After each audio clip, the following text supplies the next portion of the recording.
गोंयांतल्या कला क्षेत्राक हालोवपी अ गट गोंय राज्य नाटक सर्तीच्या लाच प्रकरणात आता एक व्हडली घडणूक उजवाडाक आयल्या। परीक्षकांक लाच दिल्ल्याच्या आरोपाक फावो ती चौकशी करून तातूंत आस्पाव आशिल्ल्यांचेर खर कारवाय करपाची शिफारस महाराष्ट्र राज्य सांस्कृतिक विभाग संचालनालयान फडणवीस सरकाराक केल्या। ह्या प्रकरणाक लागून नाटक सर्तीचे विश्वासपात्रतेचेर गंभीर प्रश्न उपरासल्या।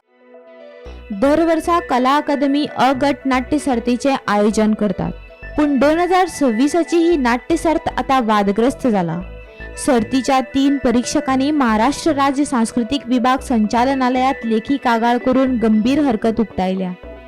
दर एका परीक्षकाक 50,000 रुपयाची लाच आणि सोऱ्याच्या बाटलेचो हायेस दाखोवन निकाल बदलपाचो यत्न केल्ल्याचो आरोप कागाळीतांनी केला।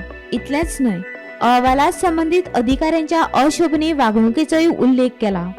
या प्रकरणाची जाणविकाय करून महाराष्ट्र सांस्कृतिक खात्यान संबंधित लोकांआड पुराय चौकशी आणि कारवाय करपाची शिफारस केल्या। मजगती ही गजाल पहिल्याच खेपे उजवाडाक आयल्या उपरांत लेगीत कला अकादमीन कारवाय करपाक टाळा असो सणसणीत आरोप आसा।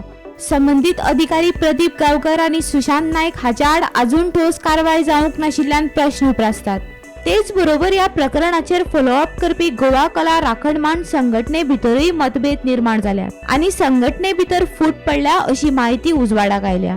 आता या सगळ्या प्रकरणात कला अकादमी खंयची भूमिका घेतली आणि सरकार खंयची कारवाई करतले हाचेर सगळ्याचे लक्ष आसा। Bureau report, Gomantak TV.